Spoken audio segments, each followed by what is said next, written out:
Welcome, everybody, to True North Podcast, Episode 4.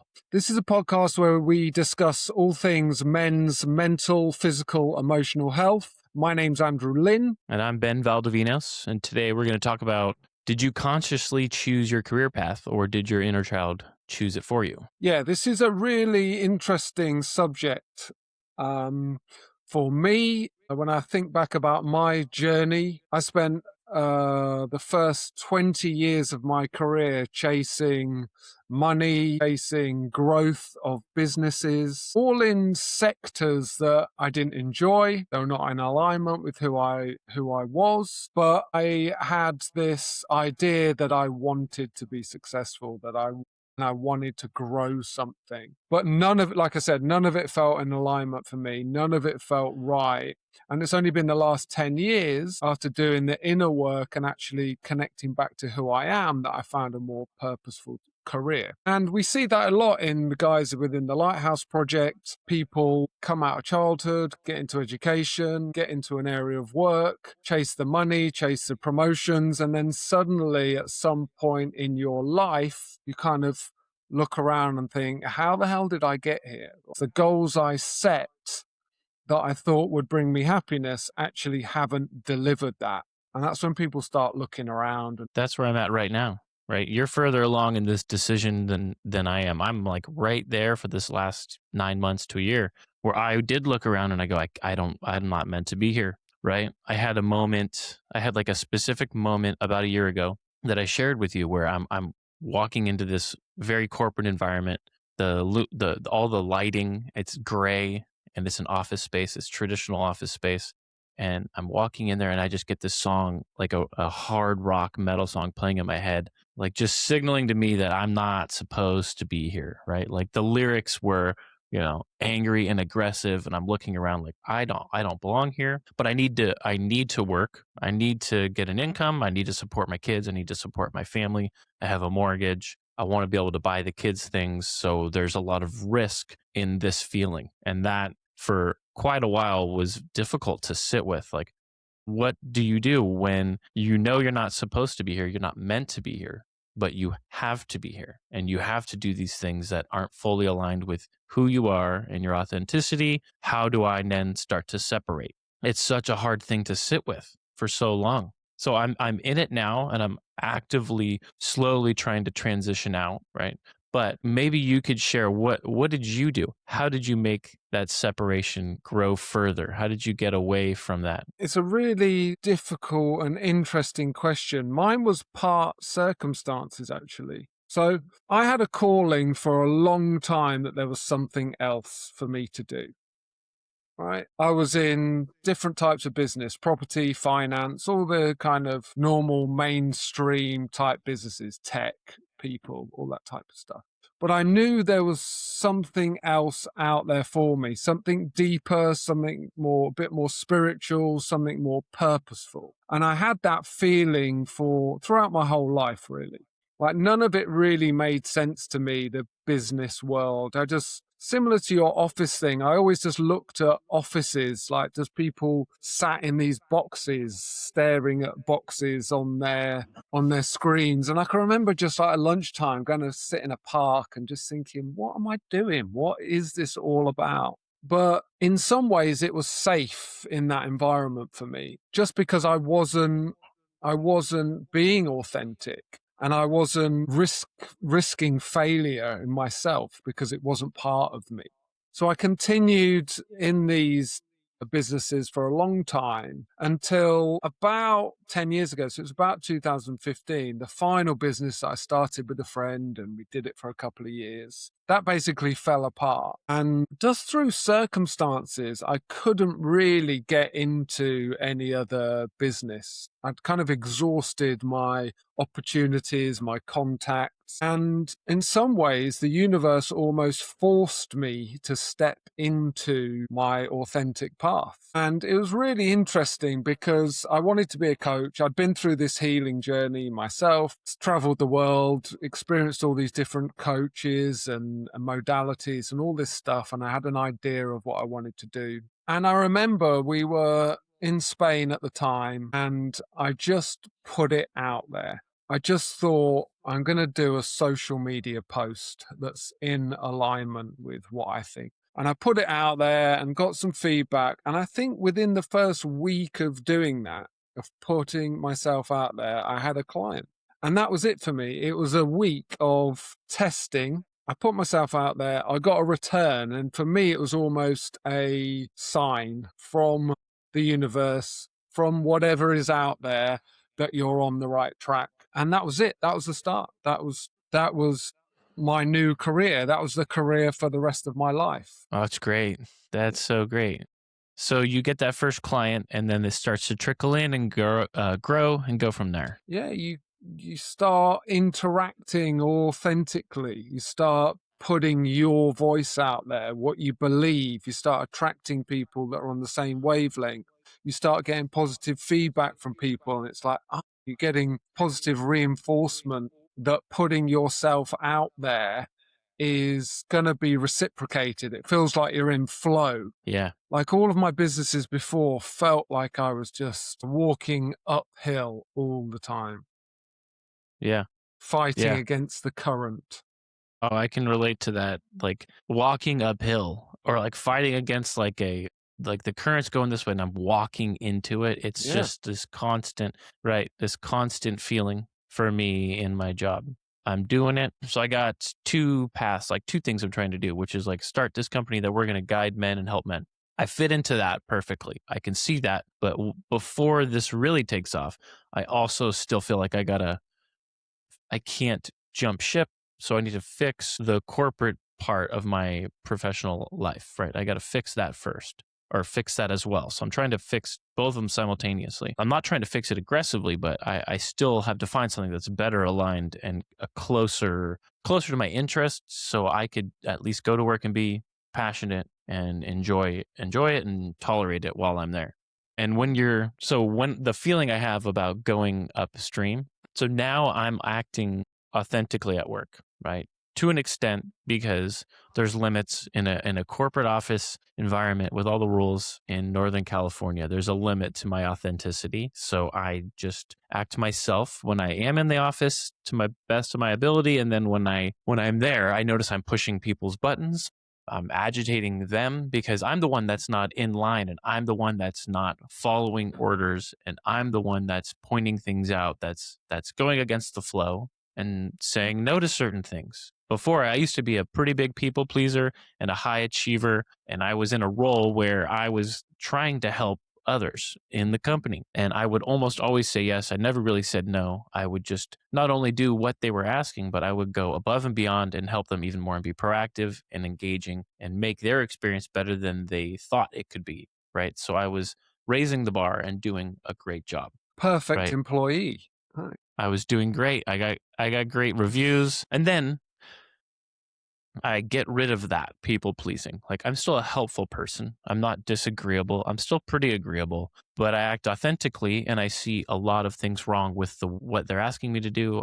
One of my strengths is seeing things into the future and restoring things to their fullest extent and making them the best that they can be and seeing things at the system level, gaps at the system level, not getting into the nitty-gritty details and not just saying, yes, here it is. Let me copy and paste that text from this file and give it to you in an email, right? Spoon to mouth, spoon feeding these people. That just has stopped. And that defiance in my work environment causes a lot of people to get triggered. And I can feel them getting triggered. Like you're defying me. Let me go and get you to do what I need you to do in a very professional way. That's what they do. They go right to my manager and they go, this one's out of line. Get him to do what I need to do. That's basically the last 9 months of my job. So what I did actually, I would advise a lot of men to do is have an honest conversation with your manager or a manager, somebody who you can trust and say like, look, I'm not aligned to the job. I'm still going to do it to the best of my ability. I'm looking for some other opportunities within this company. Yeah. And if they like you, they're going to respond really well to that. And mine did. So I shared that information and my manager basically is like, we'll work on it and see what we can do. Before, the old version of me would never ask. I would never say that I was uncomfortable or I disliked the job.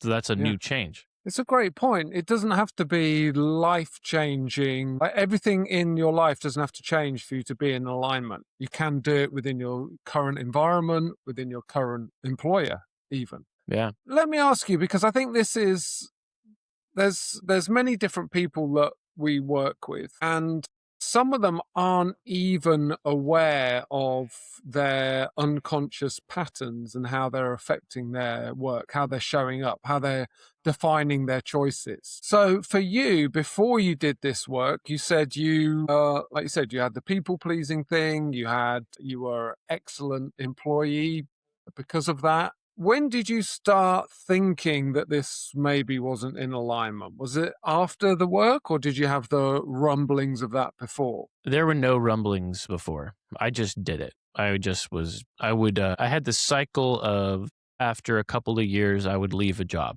and find something that I thought was slightly closer, right? So there were no rumblings. I would just suffer, tolerate it, repeat the same behavior at a new company, the same Yeah. behavior, people pleasing over and over and over and over, get burned out because I'm doing a bunch of things I don't want to do, and then go, maybe I like this, slight shift in career path, jump over there, repeat the pattern. I'm doing the pattern again. It's just taking a little bit longer. I've been there 4.5 years. So I'm getting closer. But I noticed this time around, after doing all of this work and doing this process and getting to know myself better, I notice it's a lot easier to recognize certain things at work that I just don't want to do. It's just very simple and straightforward. I get something coming in and I go, I don't want to do that. Right. That's what comes up. I don't want to do that. And I just sit with that for a bit and I have to figure out, well, am I legally required to do that because it's my job? Then I'm going to do it. But if it's not my job, then I'm not going to do it. And I'm going to find a way to not do it. That's how I separate the tasks now. So it's a very easy thing to notice. I'm not putting a whole lot of thought into it. It's just, do I want that or not? Yeah. Yeah, that's good advice. The people pleasing thing is really common. So let's have a look at that in terms of how it can determine your career. Not necessarily the industry you're in, but your behavior. The people pleasers are often really high functioning, successful. Yeah, they're good at managing internally, up and down, good at sales, and really achievement focused. So if they're set goals, if they're set targets, they love achieving them and getting the rewards from that. In terms of your particular version of people pleasing, if you look back to your childhood and even your school, your education experience and further education, can you see the patterns repeating themselves from childhood? Like, where does it all stem from for you? For me, it stems from rules. I think just rules. What are the rules? Give me the rules. I'll follow the rules. That's really like, I did that as a kid, a load, right? I was terrified in elementary school. I just remember never ever voicing an opinion, thought, or feeling, just going, what are the rules? I'm going to stick to the rules. Nobody yell at me.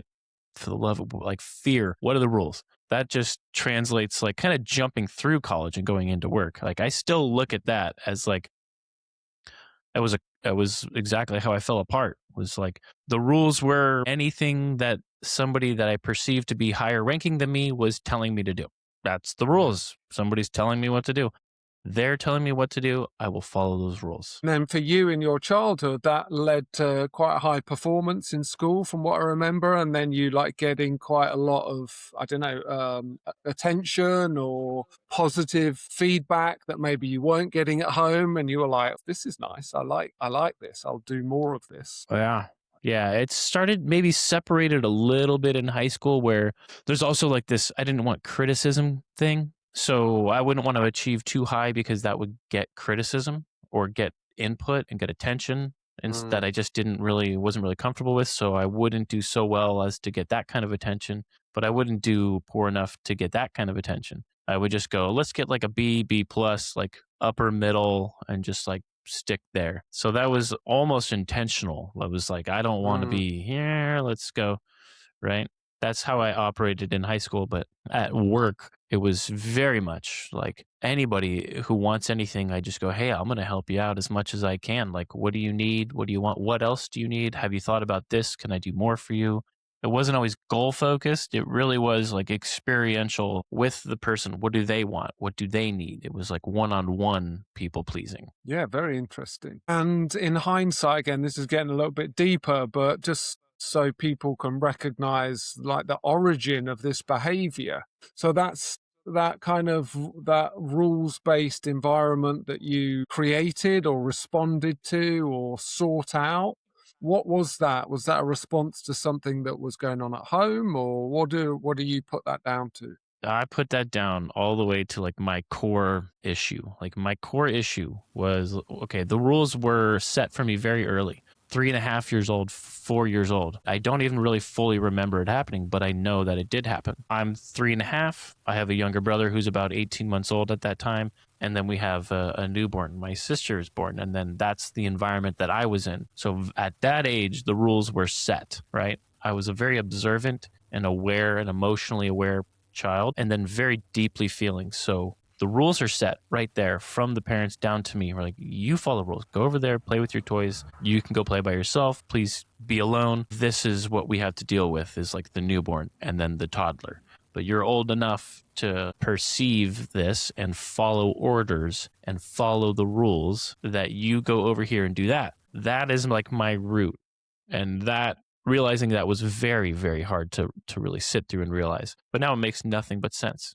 It makes nothing Yeah. but sense that like I just carried that exact behavior forward through the rest of my life. Yeah, it's really interesting. And many men do this literally for the whole of their lives. So the experience that they have in the first 8 years of their life, whether it's safe for them to be authentic, whether they receive unconditional love or whether the love's very conditional on their behavior, whether they need to make other people happy, whether they need to control people's environments or other people's emotional states. Those experiences create the not only the unconscious self-beliefs, but the unconscious beliefs about how we need to turn up and how we're going to receive love, which is what it all comes down to. And many men live that unconscious pattern for the next 70 or 80 years, never Yeah. breaking it, never questioning it. Yeah, and sometimes it takes something outside of career actually to shine a light on all of this stuff. Yeah, because we Yeah. can always find a new job, we can always have a new target, we can always achieve these goals, but it's either the realization that, hang on, I've been playing this game, I've been doing everything right, I've lived by the rules, but I'm not happy. It hasn't given me what I was looking for. Or it's, in many people's cases, something outside that you can't control, like your children coming into your life, that really mess up this whole dynamic you had and create the need for change. And often Oh yeah.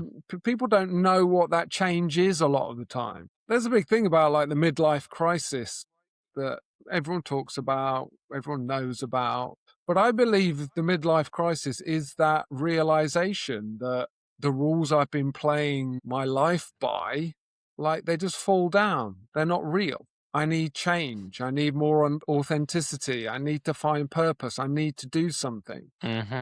And the challenge is that most people just blame it on what's in front of them, their job, their wife, whatever. And they think by changing that, it's going to change how you feel inside. But as we know from the work we've done, it's all about the inner journey, right? It's all about Yeah. looking inwards and doing the work. There's a lot of guys in the community right now that are in the same position as you. They've done the work over the last few years. So the guys I worked with 3 or 4 years ago that are now in the community, a lot of them have made the change. So you've got some guys that were CEO of pharma companies that are now doing adventure photography or whatever their passions are. It doesn't matter what it is, but high functioning, successful people that realized that they weren't living their own life. They weren't writing their own script. It was all being written by these unconscious patterns. And once you do that, once you connect to yourself and you shine light on those patterns, it's almost impossible to keep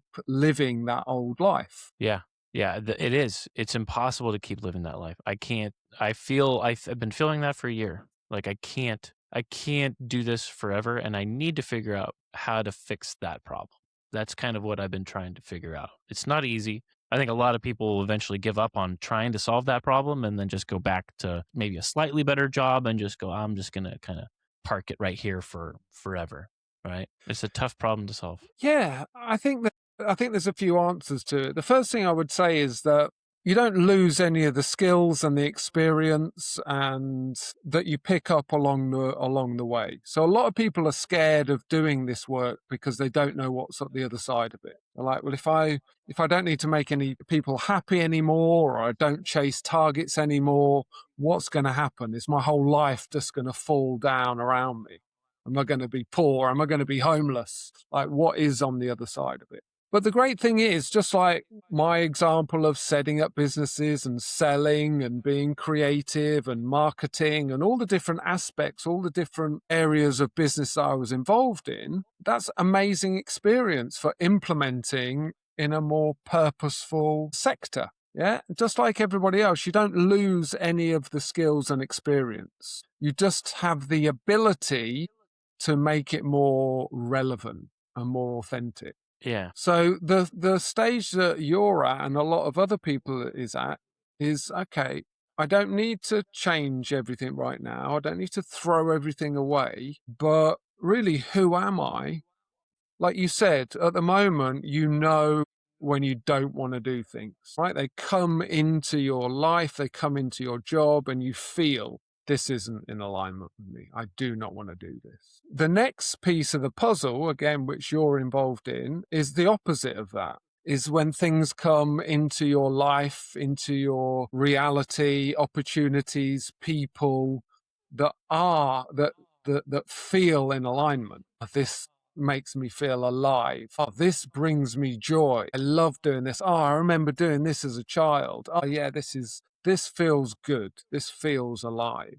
So the point about rebuilding, again, which is one of the stages of our protocol, is connecting with those feelings. Like before you've done the work, before you got rid of the baggage, you can't even feel that stuff, can you? No, no, not even close. Not even close. But it's amazing how easy it is when, the easy answer is like, how do you know what you want? Well, you just make a connection with yourself and your emotions and your feelings, and then you ask yourself. Yeah.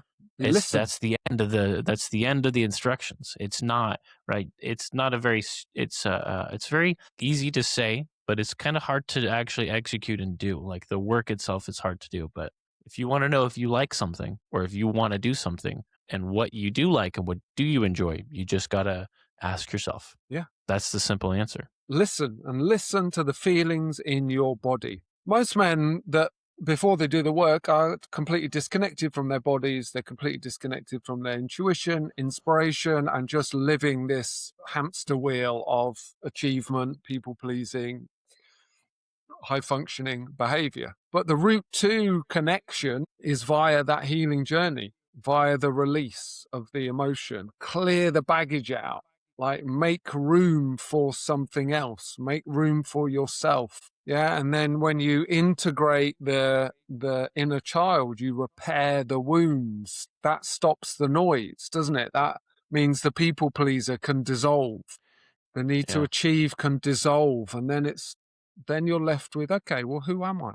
Who am I in this moment? And like you said, that is about asking yourself and listening to yourself. Yeah. Yeah. It really is. It really is. It's you kind of coaching yourself in a way, right? You got to start listening to yourself. It's hard to know if you haven't done this work and you haven't made a strong connection with yourself and with your inner child and had these conversations. It is hard to differentiate between all these voices in your head and the things you're hearing and the things you're feeling. It's hard to separate what are the things I should be listening to, what are the things that I shouldn't be listening to, because they're going to have conflicting voices going on in your head at the same time. How do I know if I don't want to do this task that my boss told me to do? Am I just agitated?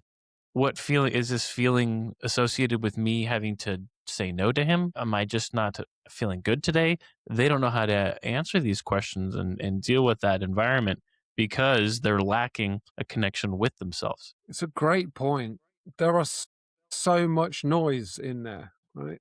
Yeah. You've got an inner critic in there that comes with the perceived rejection. You've got the character has a voice, the people pleaser that says, man, you better make this guy happy. This is the way forward. This is the way to be successful. Yeah. So that's got a voice. The fear or the perceived or the old rejection or the old anxiety, that's got a flavor, a voice. And the brain is directing us, but it's all being directed by all this baggage. So it's telling us to work hard. It's telling us to pick up the phone and do that email late at night. It's telling us to do these to-do lists and achieve it all. But how much of it is actually in alignment with us and how much of it is making us feel alive? That confused me forever. Yeah. It was so difficult. It's so noisy. I didn't know what to do. So many men feel the same way. So many women feel the same way when they're bouncing around jobs, right? So many people in my generation and younger bounce around jobs every 1 to 2 years or even quicker. It's because they don't know what they want. Yeah. I would say there's one thing you can do in the short term, and then there's the long-term process. The thing to do in the short term is just try and see how these things make you feel. I know it's hard to even know how you feel at this moment, but like, does it make me feel alive to do these things? Does it make me feel good? Like, there'll be a positive and a negative. Like, does my job make me feel alive? Does it make me feel good? Or am I just on this constant hamster wheel or swimming against the tide constantly? Mm-hmm. And then longer term, when you go through the protocol, you get to unpack all of this. You get to meet the voice that is the inner critic, which comes from your childhood experience. The inner critic is always somebody else. So you get to meet that, and then you know what that is. And then when you heal that inner child, that inner critic gets really quiet. You get to meet the repressed sadness, anxiety, anger in your body, whereas before that was just turning up in your head.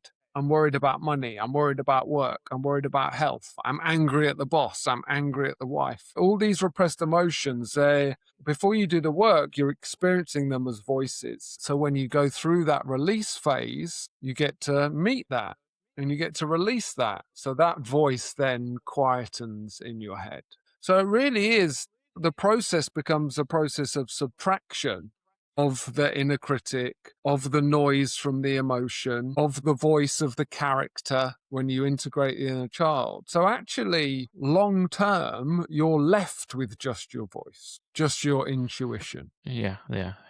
Which is why it's easy It's to answer much these questions. easier to operate from that place once you've been through the protocol. You can't really do it before you have. But that's why it's so easy to answer these questions. Like, how do you know what you like? Once you clear out all this shit, you just ask yourself, do I like that? No. Then I'm not doing it.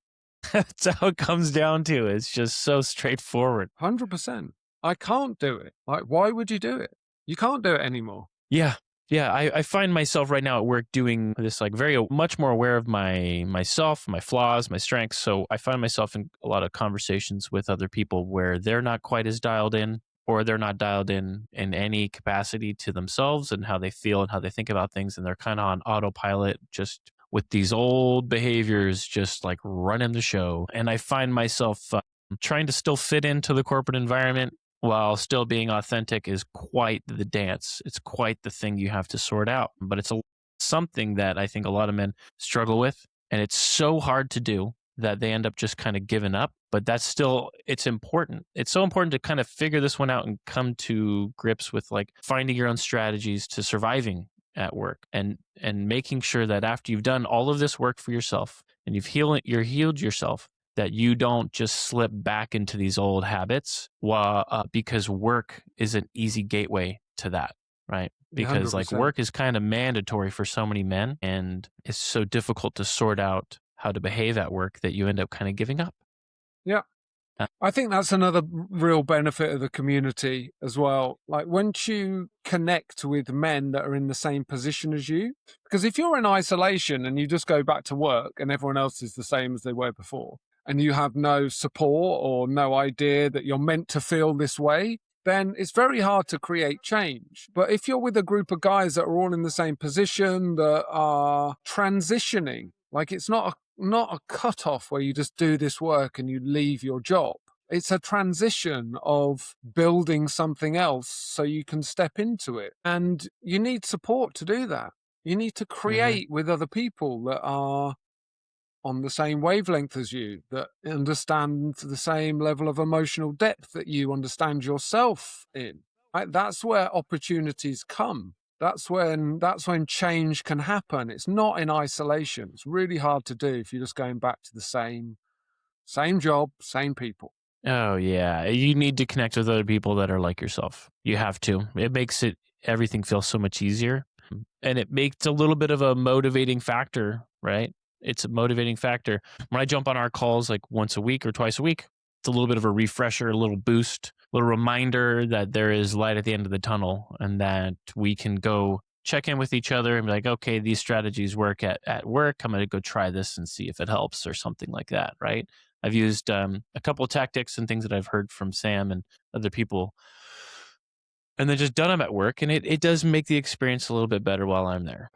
I want to talk about, I mean, we talked a lot about the transition, and especially you're in it now. I went through it. For me, there was still a lot of fear about transitioning. And like I hinted at in my story earlier, I was kind of forced to do it in some ways. And I think that is often the case. That sometimes it's you just change, like you've changed, you start turning up at work differently. There will become a time, potentially, if you don't make the change yourself, whereas the gap will just continue to grow and it'll get to a point where it breaks. And it's the same in relationship. If you change and your partner doesn't change, then the gap Yeah. becomes really big.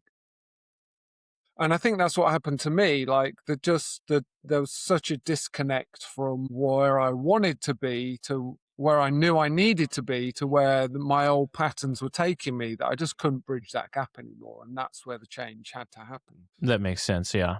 The gap is slowly widening for me. It's slowly widening, but I'm Yeah. still tied. I'm still tied in, right? I'm still kind of just jumping over there every day. Yeah, and it's got to be done on a logistic level. But how much of the stories we tell ourselves about needing to be there or needing to do certain things is from a point of fear? I'm not saying you should quit your job, even though I know you would quite like to, but also like we're interacting with the universe in all these ways. And one of the points in that Alex Hormozy was talking about was burning the boats. He said that's what the Vikings used to do, right? They used to go somewhere and they used to burn the boats. So there's no turning back, right? And then Yeah. you have to go and you have to deliver. Yep. So I think it is a balance between doing what's best for you and your family from a logistics point of view, Hmm. but also interacting with the universe and almost symbolically burning some boats so you're forced to move forward in this new life. Yeah. 100%. I'm also doing right now, right? There's a decision I got to make, right? I made the decision to apply for a different job within the company because the other job, it's more me. This other Mm. job, it's more me. Kind of a weird decision to make right now when I'm also trying to depart. But if I just ask myself, what do I want? Wait, this is closer. Going to be a little short term stress when I do jump over, but it's going to be medium term. It's going to help me out because I'm going to actually enjoy doing that. I would enjoy the challenge. I enjoy the job a lot more. I'll do it. Right. I think before I may have just been sitting and suffering in this job. I can't stay in my current job. There's a hard time limit to that. It's agitating me a lot. It's not aligned with me whatsoever. The new job is much more aligned. I'm going to go for that, see what happens. Long term goal, completely depart. Right. So there are decisions you can make. There's a like you talk about balance and planning. You can organize yourself and look at things from a structured point of view and just kind of write it down and see what works and what's not working and what's aligned or not, right? You don't have to kind of overcomplicate things. But I see it as you are, like, even if it's a stepping stone, this new job, what you're doing is you're saying, I'm listening to myself. I know what I want. I know what would make me happy. and I'm creating that version of my life. And that may just be a stepping stone, or it may be something you continue to do, but it doesn't matter. It's an exercise of listening to yourself and taking action based on what brings you more joy. That Totally, totally. can't be a bad thing. There's another piece to this, right? There's another piece to me applying to this new job where I work. I read the job description, didn't think in a million years I'd get the job. Didn't even finish reading the job description. I just go like, okay, yeah, scroll next. The message came right from the VP. Here's the job. Okay, like I got no business getting that job. Way above and beyond me. That's really what I thought. And then 2 people told me they thought of me when they saw the job. 3 people actually. I go, oh, maybe I should apply to that job. I reread it. I checked with each of them. You're talking about this job, right? The one that says these things. Yeah. And I was like, oh, okay. So there's a little bit of a story to that, I think, right? Like personally, I don't think that like my professional career is aligned at a level, not just aligned based on like function, but aligned to like the tier where I'm at in the rest of my life. I'm not saying I need to be the president of a company, but I'm just a standard level 1 root level person at a generic corporate company. At this point in my career, that's where I'm at, where I feel like all the other things are just really starting to get to a very high level that I'm very proud of. So they're not aligned at all. But isn't that amazing? I do think that's incredible. Like when you start even just showing yourself and being yourself and doing something different, like the world just aligns with you. These people see you through a different lens than you see yourself. And if you hadn't started turning up differently in your role, or even voicing that you wanted something different, or you were up for change or anything, then these people probably wouldn't have come to you. Yeah, they wouldn't have seen that version of me at work that's changed over the last year, which there is a big change. And that change is what they're commenting on when they say this is the job you should be maybe going for. Exactly. But when you're not in alignment, when you're playing it small or living by these rules or whatever it is, people don't see you because you're not shining, you're not alive. They don't even consider you, but your energy is bigger, your vibration is different. People are just seeing you and connecting and want to put you forward for stuff. I think it's amazing. I think that's the part of the journey that I find most interesting, actually, is when you change yourself and the universe starts showing up differently. It does. And I've been wondering, what does that mean? Is it just your perception that's changing, or are things really starting to actually happen that are different, right? And I think it's probably a mixture of both, but a large piece of it is that you see it differently. You do see it a lot differently, because I think a lot of the same things are happening to you on a recurring basis. And because you come to it with a new perspective, a much healthier, cleaner, authentic perspective, that you see things for what they really are. And you are going to gravitate towards the things that you really like or don't like, right? You're going to really, they're going to pop out to you. Yeah, I think you do show up differently. So you do perceive things differently. But also there's always that constant interaction. So if you're always turning down opportunity, if you're procrastinating, if you're self-sabotaging, if you're being inauthentic, and I've witnessed this in my life so many times, it's almost like you're saying no to the natural flow of energy. Yeah. And then after a while, it just goes, all right, this guy, let's not bother anymore. Yeah. Yeah. And you're just living in this life with a negative interaction with reality. And this is almost just a switch. You're flipping the switch. So you're basically turning yourself on to the opportunities that the universe will constantly deliver to you if you're switched on to them.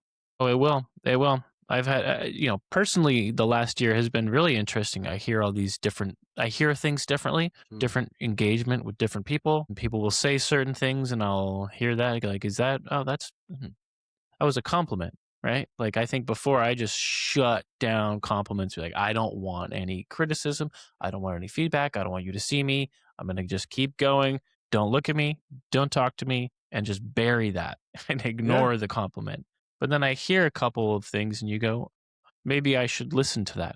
right? Just like with my example with the job, I probably would have ignored it. I Yeah, read a great job point. description. I would have ignored the people saying, "Hey, Mhm. go. That's for you." I go, "You're wrong. Not going to read Yeah. the job description again. Not going to apply." Well, this is a bit personal, but it brings me back to a comment that your wife said to me when I came over in November. She was like, "I know Ben's amazing, but nobody else can see it." And I was like, "Well, he's just Yeah, not yeah, showing anyone else. He's like, he's just guarding himself. Like, you can't have that. I'm not showing you that. That's too much." yeah, yeah. And But I just bury that. obviously now you've switched it up. Yeah. Yeah, I'm gonna do what I wanna do. I'm just gonna go do it. That's the plan. That's the plan. On that point, yeah, I mean, not to make this whole thing about me, but that really is what I would do. Well, I think a lot of guys do that. They just go like, "I'm fine. Don't look at me. Don't see me.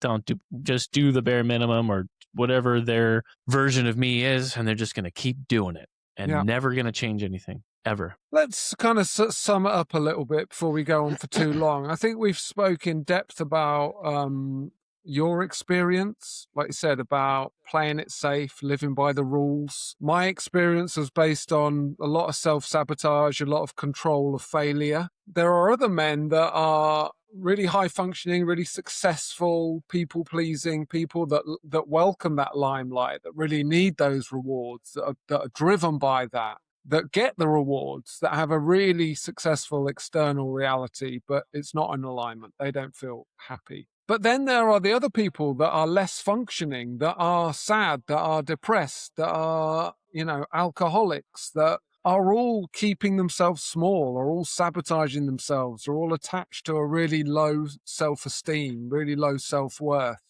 And that's just the other side of the same trauma.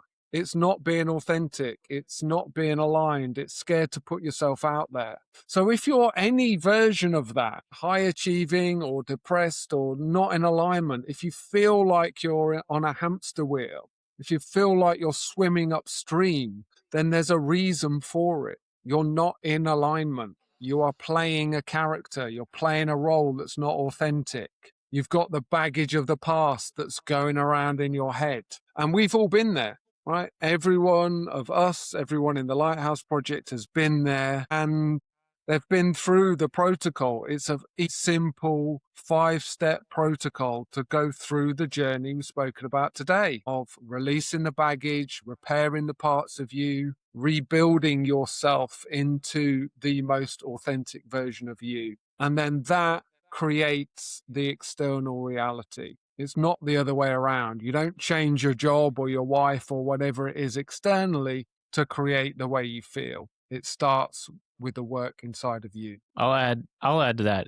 It's hard or impossible to know how to really be the authentic version of yourself without doing this work. It's hard or impossible. That's the only thing I'll add. And if you want to know how to be authentic, then you want to be able to answer your questions to yourself with what do you like? What do you want? Like, this is the work you have to do. There really is no other way around it. You got to start with this. It's like the base level foundation. Before you go on to optimizing, you got to start with the basics. If anyone wants more information, you can find us at jointhelighthouseproject.com.